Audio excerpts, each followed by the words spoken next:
ओम शांति। आज 1 फरवरी 2025 की साकार मुरली। आज बाबा ने कहा, मीठे बच्चे, तुम आत्माओं का स्वधर्म शांति है। तुम्हारा देश शांति धाम है। तुम आत्मा शांत स्वरूप हो, इसलिए तुम शांति मांग नहीं सकते।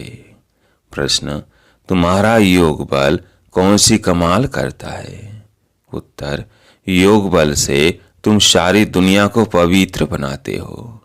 तुम कितने थोड़े बच्चे योग बल से ये सारा पहाड़ उठाए सोने का पहाड़ स्थापन करते हो। 5 तत्व शतो प्रधान हो जाते हैं, अच्छा फल देते हैं। शतो प्रधान तत्वों से ये शरीर भी शतो प्रधान होते हैं। वहाँ के फल भी बहुत बड़े बड़े स्वादिष्ट होते हैं। ओम शांति। जब ओम शांति कहा जाता है तो बहुत खुशी होनी चाहिए, क्योंकि वास्तव में आत्मा है ही शांत स्वरूप। उसका स्वधर्म ही शांत है। इस पर सन्यासी भी कहते हैं, शांति का तो तुम्हारे गले में हार पड़ा है। शांति को बाहर कहाँ ढूंढते हो? आत्मा स्वतः शांत स्वरूप है। इस शरीर में पाठ बजाने आना पड़ता है। आत्मा सदा शांत रहे तो कर्म कैसे करेगी? कर्म तो करना ही है। हाँ, शांति धाम में आत्मा शांत रहती है। वह शरीर है नहीं। यह कोई भी सन्यासी आदि नहीं समझते कि हम आत्मा है, शांति धाम में रहने वाली है। बच्चों को समझाया गया है, शांति धाम हमारा देश है। फिर हम सुख धाम में आकर पाठ बजाते हैं। फिर रावण राज्य होता है दुख धाम में। यह 84 जन्मों की कहानी है। भगवानुवाच है ना अर्जुन प्रति कि तुम अपने जन्मों को नहीं जानते हो। एक को क्यों कहते हैं? क्योंकि एक की गारंटी है। इन राधे कृष्ण की तो गारंटी है ना, 3 को ही कहते हैं। यह बाप भी जानते हैं, बच्चे भी जानते हैं कि ये जो सब बच्चे हैं सब तो 84 जन्म लेने वाले नहीं हैं। कोई बीच में आएंगे, कोई अंत में आएंगे। इनकी तो सर्टेन है। इनको कहते हैं, हे बच्चे। तो ये अर्जुन हुआ ना, रात पर बैठा है ना। बच्चे खुद भी समझ सकते हैं हम जन्म कैसे लेंगे। सर्विस ही नहीं करते हैं तो सतयुग नई दुनिया में पहले कैसे आएंगे? इनकी तकदीर कहाँ है? पीछे जो जन्म लेंगे उनके लिए तो पुराना घर होता जाएगा ना। मैं इनके लिए कहता हूँ जिनके लिए तुमको भी सर्टेन है। तुम भी समझ सकते हो, मम्मा बाबा 84 जन्म लेते हैं। कुमारा का है, जनक है, ऐसे से महारथी जो है वो 84 जन्म लेते हैं। जो सर्विस नहीं करते हैं तो जरूर कुछ जन्म बाद में आएंगे। समझते हैं हम तो नापास हो जाएंगे, पिछाड़ी में आ जाएंगे। स्कूल में दौड़ी पहन निशाने तक आकर फिर वापिस लौटते हैं ना। सब एक रस हो न सके। रेस में जरा 5 इंच का भी फर्क पड़ता है तो प्लस में आ जाता है। यह भी अश्व रेस है। अश्व घोड़े को कहा जाता है, रथ को भी घोड़ा कहा जाता है। बाकी यह जो दिखाते हैं, दक्ष प्रजापिता ने यज्ञ रचा, उसमें घोड़े को हवन किया। यह सब बातें है नहीं। न दक्ष प्रजापिता है, न कोई यज्ञ रचा है। पुस्तकों में भक्ति मार्ग की कितनी दंत कथाएं हैं, उनका नाम ही कथा है। बहुत कथाएं सुनते हैं। तुम तो यह पढ़ते हो, पढ़ाई को कथा थोड़ी कहेंगे। स्कूल में पढ़ते हैं, एम ऑब्जेक्ट रहती है। हमको इस पढ़ाई से ये नौकरी मिलेगी, कुछ न कुछ मिलता है। अभी तुम बच्चों को देही अभिमानी बहुत बनना है, यही मेहनत है। बाप को याद करने से ही बेकर्म विनाश होंगे। खास याद करना होता है। ऐसे नहीं कि मैं तो शिव बाबा का बच्चा हूं ना, फिर याद क्या करे। नहीं, याद करना है अपने को स्टूडेंट समझकर। हम आत्माओं को शिव बाबा पढ़ा रहे हैं, यह भी भूल जाते हैं शिव बाबा एक ही टीचर हैं जो सृष्टि के आदि मध्य अंत का राज सुनाते हैं। यह भी याद नहीं रहता है। हर एक बच्चे को अपने दिल से पूछना है कि कितना समय बाप की याद ठहरती है। जास्ती टाइम तो बाहर मुक्ता में ही जाता है। यह याद ही मुख्य है। इस भारत के योग की बहुत महिमा है, परंतु योग कौन सिखलाते हैं यह किसको पता नहीं है। गीता में श्री कृष्ण का नाम डाल दिया है। अब श्री कृष्ण को याद करने से तो एक भी पाप नहीं कटेगा, क्योंकि वो तो शरीरधारी है, 5 तत्वों का बना हुआ है। उनको याद किया तो गोया मिट्टी को याद किया, 5 तत्वों को याद किया। शिव बाबा तो अशरीरी है, इसलिए कहते हैं अशरीरी बनो, मुझ बाप को याद करो। कहते भी हो हे पतित पावन, वह तो एक हुआ ना। युक्ति से पूछना चाहिए, गीता का भगवान कौन? भगवान रचयिता तो एक होता है। अगर मनुष्य अपने को भगवान कहलाते भी है तो ऐसे कभी नहीं कहेंगे कि तुम सब हमारे बच्चे हो। या तो कहेंगे तत्तम, या कहेंगे ईश्वर सर्वव्यापी है, हम भी भगवान तुम भी भगवान, जिधर देखता हूं तू ही तू है, तुम हमारे बच्चे हो। यह कह नहीं सकते, यह तो बाप ही कहते हैं, हे मेरे लाडले रूहानी बच्चों। ऐसे कोई कह न सके। मुसलमान को अगर कोई कहे मेरे लाडले बच्चों तो थप्पड़ मार दे। यह एक ही पारलौकिक बाप कह सकते हैं, और कोई सृष्टि के आदि मध्य अंत का ज्ञान दे न सके। 84 के सीढ़ी का राज कोई समझा न सके सिवाय निराकार बाप के। उनका असली नाम ही है शिव। यह तो मनुष्यों ने अथाह नाम रख दिए हैं। अनेक भाषाएं हैं तो अपनी अपनी भाषा में नाम रख देते हैं। जैसे बॉम्बे में बबूनाथ कहते हैं, परंतु वो अर्थ थोड़ी समझते। तुम समझते हो कांटों को फूल बनाने वाला है। भारत में शिव बाबा के हजारों नाम होंगे, अर्थ कुछ नहीं जानते। बाप बच्चों को ही समझाते हैं, उसमें भी माताओं को बाबा जास्ती आगे करते हैं।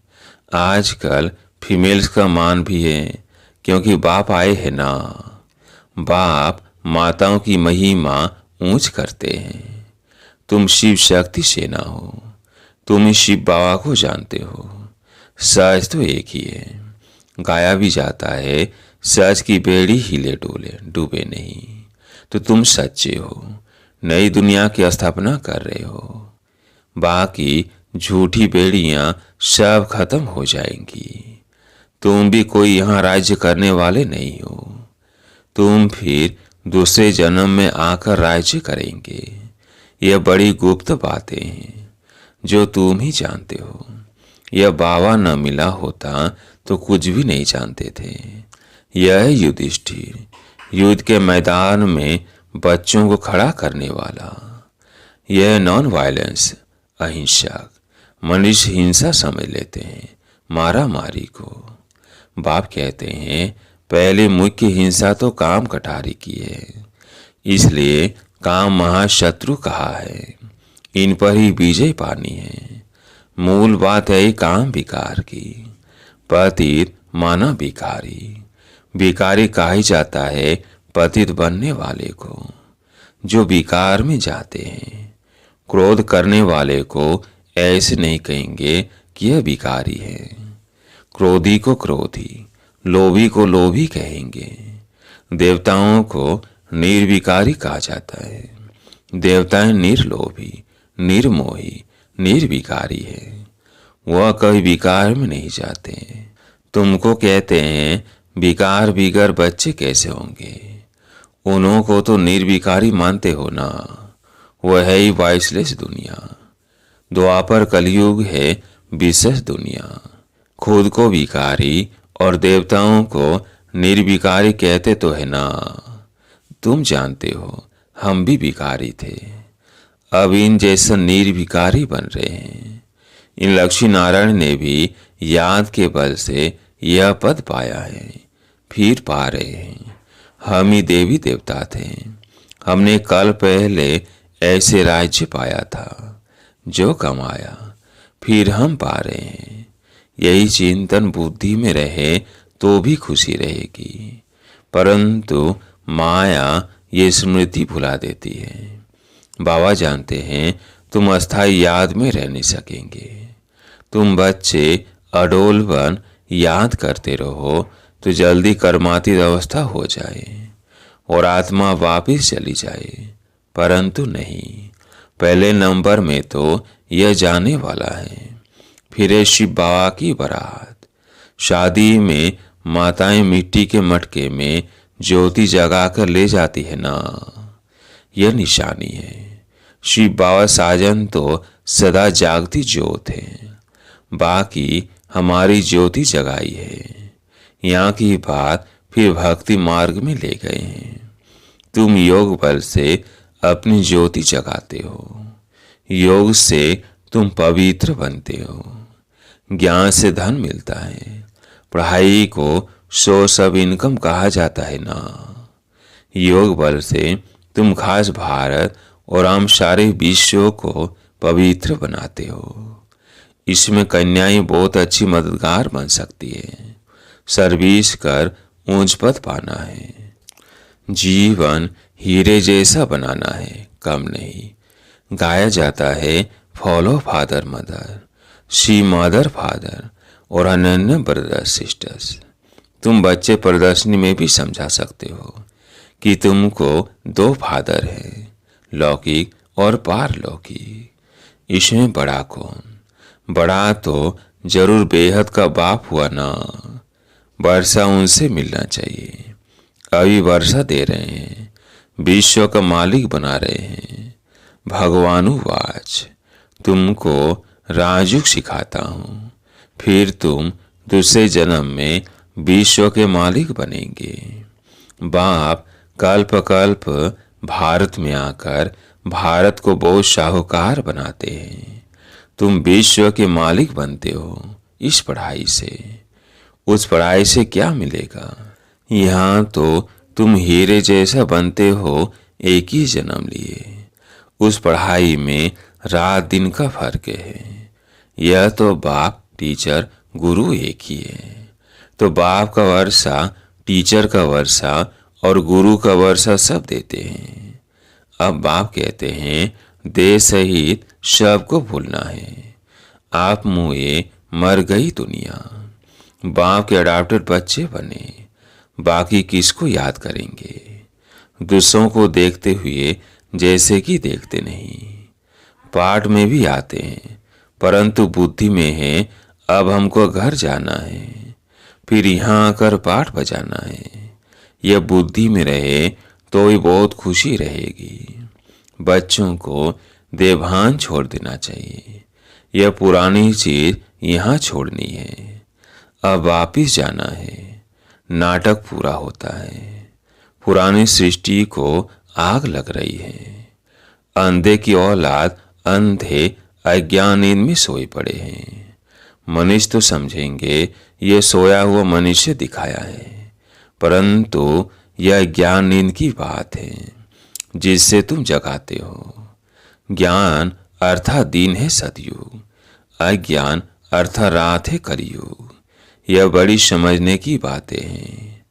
कन्या शादी करती है तो माता पिता, सासू ससुर आदि भी याद आएगा, उनको भूलना पड़े। ऐसे भी युगल हैं जो सन्यासियों को दिखाते हैं। हम युगल बनकर कई विकार में नहीं जाते हैं। ज्ञान तलवार बीच में है। बाप का फरमान है पवित्र रहना है। देखो, रमेश उषा है, कभी भी पतित नहीं बने हैं। यह डर है, अगर हम पतित बने तो 21 जन्मों की राजाई खत्म हो जाएगी, देवाला मार देंगे। ऐसे कोई कोई फेल हो पड़ते हैं। गंधर्वी विवाह का नाम तो है ना। तुम जानते हो, पवित्र रहने से पद बहुत ऊंच मिलेगा। एक जन्म के लिए पवित्र बनना है। योग बल से कर्मेंद्रियों पर भी कंट्रोल आ जाता है।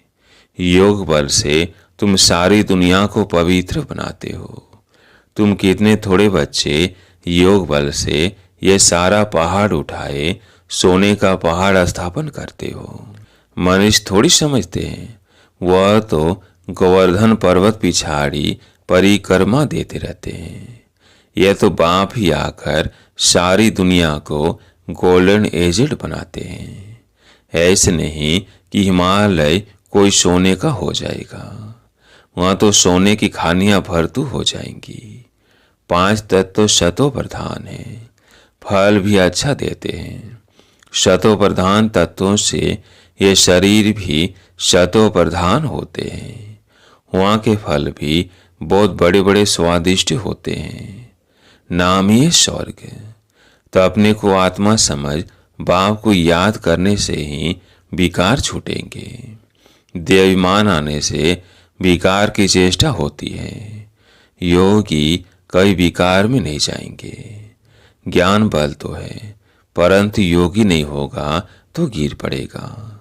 जैसे पूछा जाता है, पुरुषार्थ बड़ा या प्रारब्ध, तो कहते हैं पुरुषार्थ बड़ा।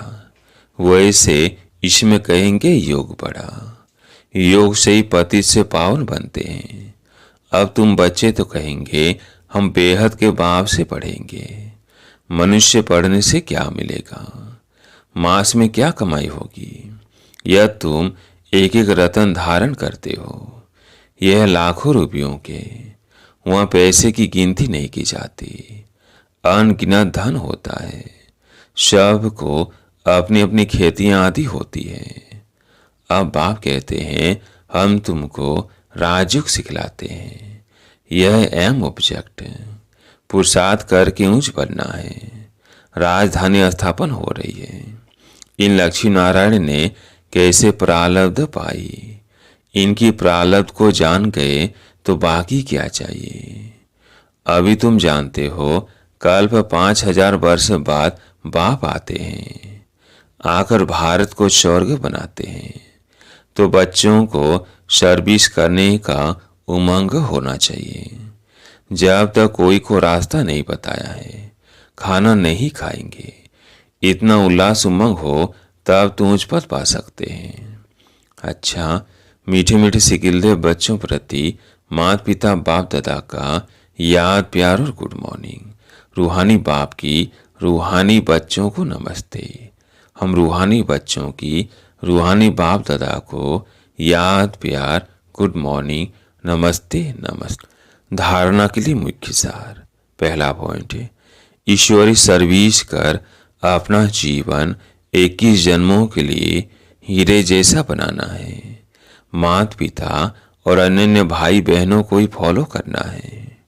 दूसरा पॉइंट है, कर्मातीत अवस्था बनाने के लिए देह सहित सबको भूलना है। अपनी याद अडोल और अस्थायी बनानी है। देवताओं जैसा निर्लोभी, निर्मोही, निर्विकारी बनना है। आज प्यारे मीठे बाबा का वरदान, तड़पती हुई आत्माओं को 1 सेकंड में गति सदगति देने वाले मास्टर दाता भव।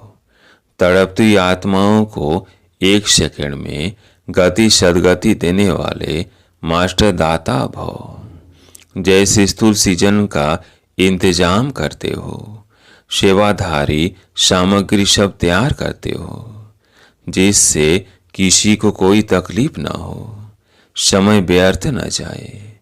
ऐसे ही अब सर्व आत्माओं की गति सदगति करने की अंतिम सीजन आने वाली है। तड़पती आत्माओं को क्यू में खड़ा करने का कष्ट नहीं देना है। आते जाएं और लेते जाएं। इसके लिए अब रेडी बनो। पुरुषार्थी जीवन में रहने से ऊपर अवदातापन की स्थिति में रहो। हर संकल्प, हर सेकंड में मास्टर दातापन करके चलो। स्लोगन, हजूर को बुद्धि में हाजिर रखो तो सर्व प्राप्तियां जी हजूर करेंगी। हजूर को बुद्धि में हाजिर रखो तो सर्व प्राप्तियां जी हजूर करेंगी। आज का व्यक्ति सारा, एकांत प्रिय बनो, एकता और एकाग्रता को अपनाओ। बाबा ने कहा, एकता के साथ एकांत प्रिय बनना है। एकांत प्रिय वो होगा जिनका अनेक तरफ से बुद्धि योग टूटा हुआ होगा और एक का ही प्रिय होगा। एक प्रिय होने कारण एक ही याद में रह सकता। एकांत प्रिय अर्थात एक ही सिवाय दूसरा न कोई। सर्व संबंध, सर्व रचनाएं एक से लेने वाला ही एकांत प्रिय हो सकता है। अच्छा, ओम शांति।